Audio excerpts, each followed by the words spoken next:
And so I want to read Galatians 6 and 9.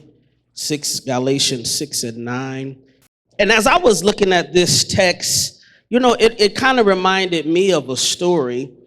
I have a diverse group of friends, and some of my friends, they ain't come from the same background, pastor as me, and y'all know you a country boy, I'm a city boy, praise the Lord. And I got some friends who were born in the country, and I got a friend of mine who's a white guy, great guy.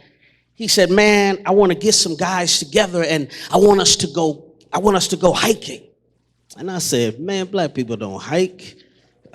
I said, but man, I'm going to go because he's my guy. And so he gets us here. Now, mind you, Pastor, he don't tell us everything to look forward to. I wish somebody would have prepared me for what I was getting ready to experience. But he gets me there, and all of a sudden, I got my little bag. He tells me to get some bag and some hiking shoes. I got that. And I'm thinking I'm getting ready to hike with my backpack. And all of a sudden, he brings a guide.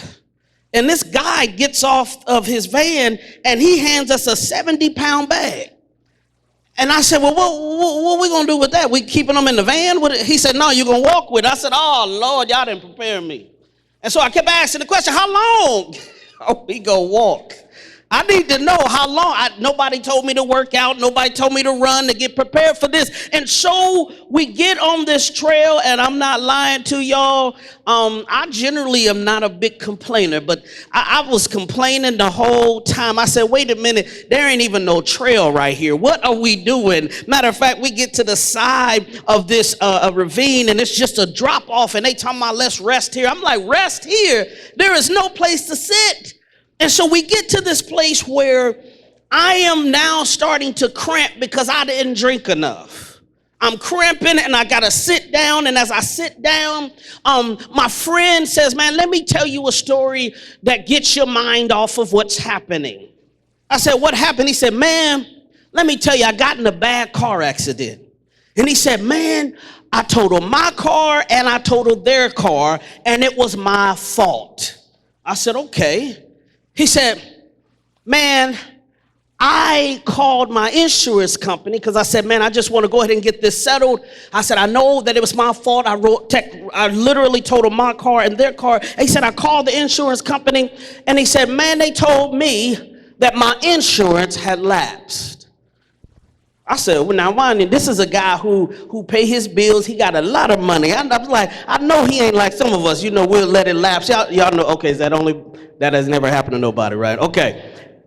Maybe not here, but at the way, we have some people who sometimes some bills don't get paid. And so I said, but no, that's not him. And he said, you know what, man? He said, I've been with this insurance company for 20 years. He said, wait a minute. No, I know I paid it. He said, recently they had changed the way that you sign up. He said, you got to do everything online. He said, man, I remember hitting submit button when I enrolled again. He said he called the insurance company. The insurance company said, sir, I am so sorry, but after you press submit, there was another button that said, are you sure you want us to take out the payment? He said, I never saw that button, and they told me I was going to have to pay for everything myself. He said, after all the years I sacrificed making this payment, after all I gave, after all the time I've been with them, he says, they are not going to have my back. It's like they forgot about me, threw me to the side.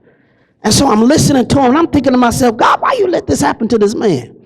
This is a good man. This man is always helping people. Y'all know why? Every chance he gets, he's serving in ministry. He's helping people. God, why? Have you ever wondered when bad stuff happened? You ever wondered if it was all worth it? I could imagine was it all worth it, the 20 years of being with him? Was it all worth it that I've served in ministry, I've served and I've helped people, and now I'm in this situation? Was it all worth it? Man, as I was listening to hear the rest of his story, of what he was going to tell me, the outcome of what happened, it reminds me of our text. When you read this text, you find that Paul is saying to the people, don't be weary. Don't give up. Because at this time, the people, he's talking to the new Christians in the city of Galatia. And when he's talking to them, he knows that there is a divide in the Christian community. Because the new Christians who were non-Jews, who were what they call Gentiles, they didn't follow all the Jewish traditions. And so the Christians who were Jews wanted these new Christians who were not Jews to also follow all the strict traditions and laws of the Jews. There was a divide. And all of a sudden, all the good work that these new Christians were doing, all the good serving that they were doing in their communities and at church were now at question. Now they had enemies, not on the outside, but on the inside. And I could imagine that the reason that Paul is preaching to them is because he recognized that they've gotten to the point where they can't take no more. They're tired of being sick and tired, and they've begun to wonder, is this even worth it? Boy, it's something when it's people on the outside against you. There's something different when it's the people that's close to you, the people you're supposed to be serving with, the people you're supposed to be on the same team with. You can begin to wonder when things get bad, was it even worth it? I want to talk to the people today that if you're honest with yourself, maybe you've just been asking this about some stuff in your life. Was it worth it? All the stuff that I've given up, all the stuff I've sacrificed, was it worth it?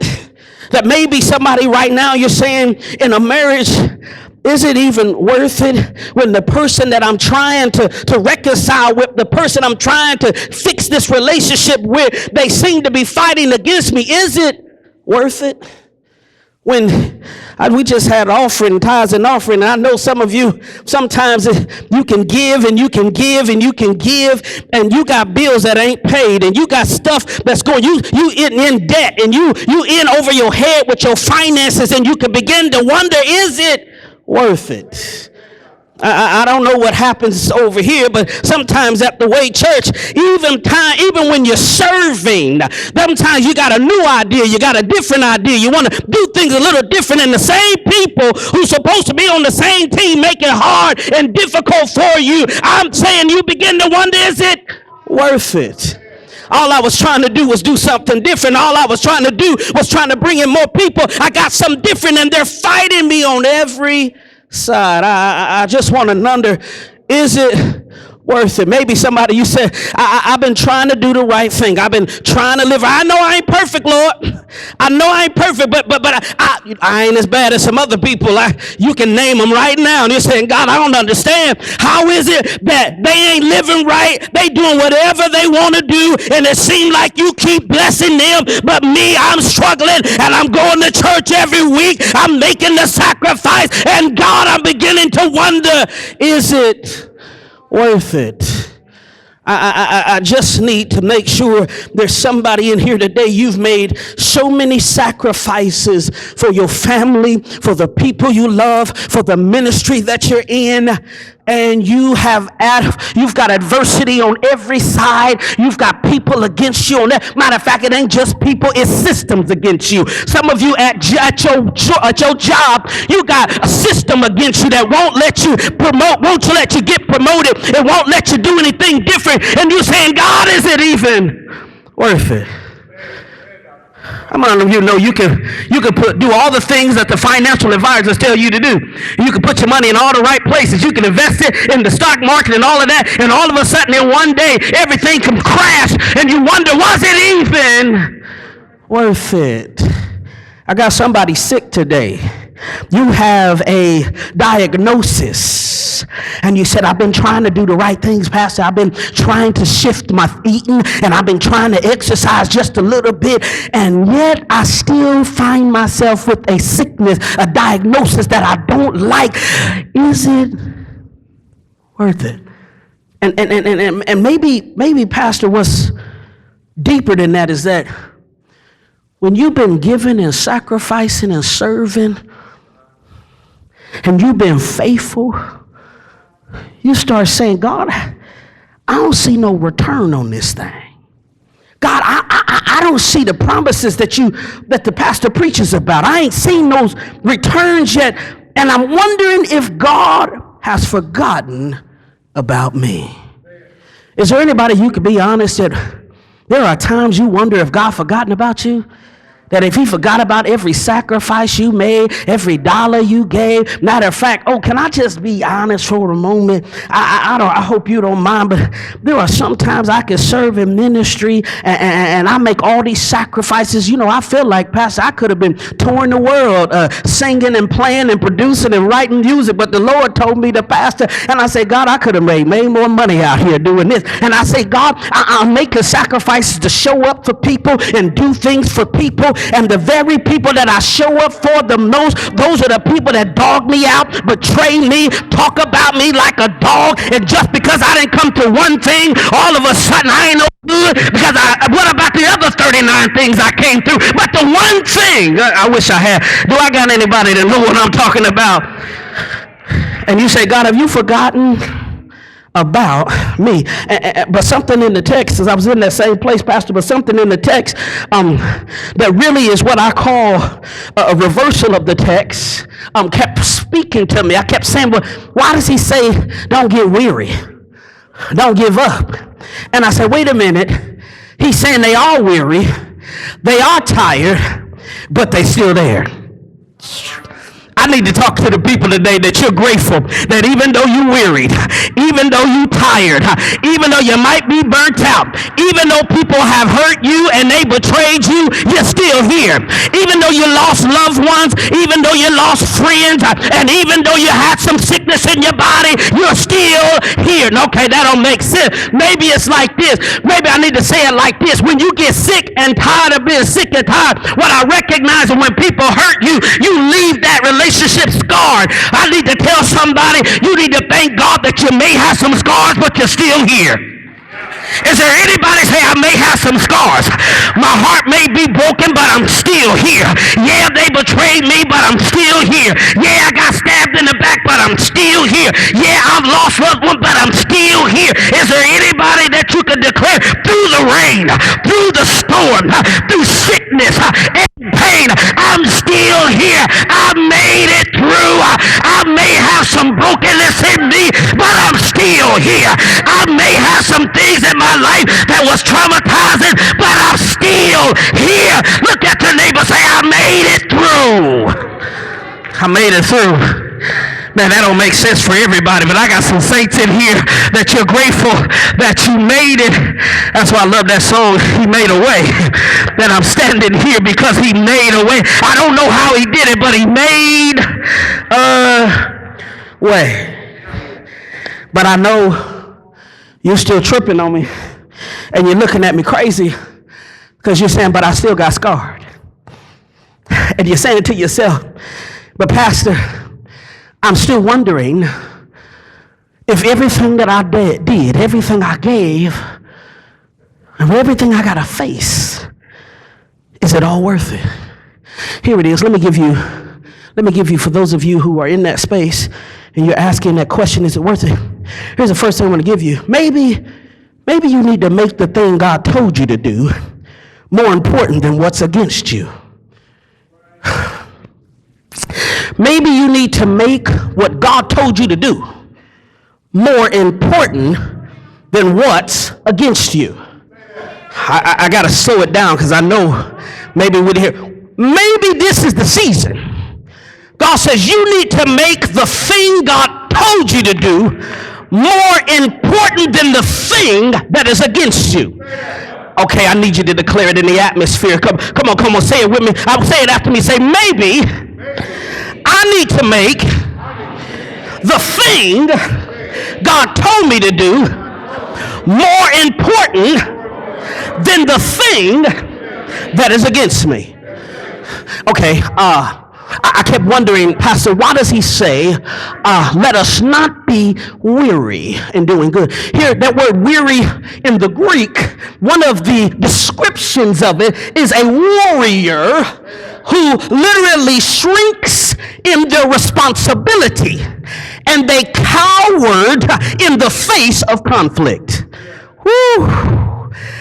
You shrink in your responsibility. Ooh, I know I done said something right there. Because some of you just shrunk in your responsibility because you so hurt in this season. Okay, I knew it was gonna get hard. Yeah, and some of us have cowered in the face of conflict. So because it's conflict, you quick to say, "No, this must not be for me." Pastor, if it's conflict, I can't be involved because we conflict adverse. Okay, we're gonna get there. We're gonna get there. Can I say it like this, Pastor? There's an author by the name of Mark Manson, and he says this in his book. He says, we have an entitlement issue when it comes to the fact that we think everything's supposed to go our way. Woo! Can I say that again? We got an entitlement issue with God where we think because I go to church, because I give, because I serve, that everything's supposed to go my way. I don't know where you got that from, but that ain't in the Bible. Some of y'all got a theology that don't make no sense, and you ain't got that out of the word, but you living, and matter of fact, want God to live up to your dysfunctional theology. Woo! See, when you feel this sense of entitlement with God, and you think everything's supposed to go your way, you mislabel stuff that happens to you. You mislabeled it, right? And so here's what you do. You say, what do you mean, Pastor? I've mislabeled it. See, what you do is you see adversity as injustice. You think that just because things are against you, this is an injustice. Okay, y'all looking at me strange. You see every challenge as failure. Oh, okay, y'all's looking at me crazy. Every time there's a challenge, you say this must be a failure. Okay, maybe that ain't it. You see every inconvenience as a personal slight against you. Every time you get inconvenienced, you're like, see, nobody likes me. See, they always against me. Oh, some of you right now, that's going through your head. You say, well, you know you're right. Matter of fact, okay, can I break it down one more? When you mislabel it because you got a sickness called entitlement with God, here's what you do. You see every disagreement as a betrayal. So every time somebody disagrees with you, you see it as a betrayal. Matter of fact, they no longer your friend. They no longer your ministry partner. You see them as an enemy. Who am I talking to right now that you can't see the people in your life that God bless you with? You don't think they're supposed to have an opinion outside of yours. Because you have an entitlement issue with God. And so I know you're saying, but Pastor, how do I get out of this entitlement? Because God says, here's what I want to give it to you. How many of you know that adversity is par for the course? Trouble is par for the course. Okay, you say, what's par? I got golfers in here. When you go to golf, they tell you this is how many strokes it's going to take you to get the ball in. This is what it should take. Here's what I'm saying. That adversity is part of the journey. Adversity is part of the process. See, here's what we need to understand. As soon as you say yes to God, as soon as you say yes to Jesus, you become number one enemy against Satan. So how you think you gonna do good and Satan ain't gonna come against you? Listen, there's somebody right now, God says, the work that I've called you to do is supposed to tear down the kingdom of Satan, and you don't think he gonna fight against you? Did you know there are generational curses? That's why God's fighting against your marriage, because everybody else in your family done got a divorce. You're wondering why you got economic and financial issues because you got poverty in your generational wealth. Here it is. And God said, I'm trying to build generational wealth, and the enemy don't want you to win. As soon as we accept this passage, okay, y'all think I'm making this up. Go to John chapter 16, verse 33. Here's what he says. He says, in this life, there will be trouble. This is Jesus talking to his disciples. There will be trouble. He says, but take courage, for I overcome. I need y'all to hear this thing. Even Jesus says to his disciples, trouble coming. Trouble's going to come because you're trying to do the right thing. And what we need to do is say, I expect it to come. Matter of fact, you need to get ready for it to come. Instead of being naive and thinking that you just going to walk into this thing and turn things around, you get ready to walk in here with the power of the Lord and ain't nothing going to happen. You need to put your arm on and say, I'm getting ready. I got to start praying because I already know they're going to against me.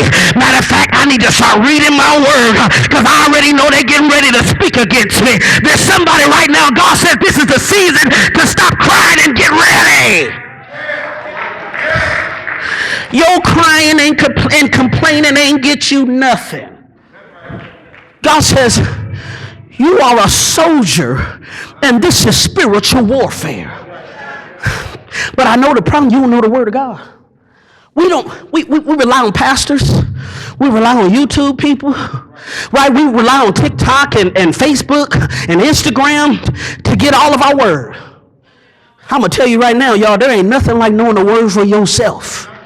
There ain't nothing like that. You can't go to TikTok in the middle of the night. You can't go and listen to the pastor's sermon in the middle of the night. You got to know the word for yourself to speak against the enemy. You should be prepared, okay, because when you do and you understand that you expect the enemy to fight against you, every time the enemy comes and adversity comes, all you do is pivot and keep moving. I need y'all get this. When you expect that the enemy gonna fight against you, you say, okay, cool. I knew you was coming, enemy. Let me pivot and let me move over here. Let me find another solution. Let me keep rebuilding. Let me keep going. I'm not gonna let you stop me. Okay, you put a wall for right there? Cool. I'm gonna find another way. Oh, you put a roadblock there? Cool. I'm gonna find another way. Oh, you talking about me over here? Cool. I'm gonna do what God told me to do. I wish I had somebody who could declare, I will not be stopped. Nehemiah said it like this. He said, Sanballat and Tobiah tried to get him to come away from the work. And Nehemiah said, I can't come away from the work because I got to do the work God told me to do. Matter of fact, God bless my hands that I keep doing the work even when my enemy is fighting against me. Okay, y'all still don't get it. That's why Psalm 23 says, thou will prepare a table before me in the presence of my enemies. That's why you got to know. Okay. Maybe this will help you. Dr. Clarence Jordan, in 1940, Dr. Clarence Jordan had 2 PhDs. That boy was educated. Black man, 1940. He decided that the Lord had told him that he is to go and build a community for poor people of all races in America's Georgia, deep in the South, in 1940. So you can imagine, they didn't like that down there. He started building houses and he started bringing people in and teaching them agriculture, and he started teaching them how to farm for stuff like the potatoes and stuff like celery and stuff like cabbage. He started teaching them how to do this for 15 years. Wearisome toil. He built up this community. And in 1954, the Ku Klux Klan came in. And what they did was they burned down every building that he had built. They had rifles and they made every family flee and leave this community. The next day, a reporter showed up. This reporter was also a part of the Ku Klux Klan. And he wasn't just coming to report. He was literally coming to put it in his face.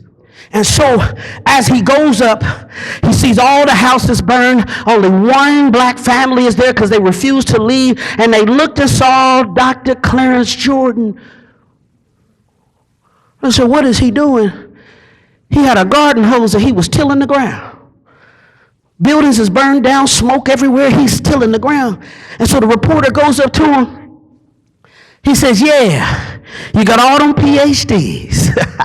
You had all these buildings and everything got burnt down. How successful do you think you are now?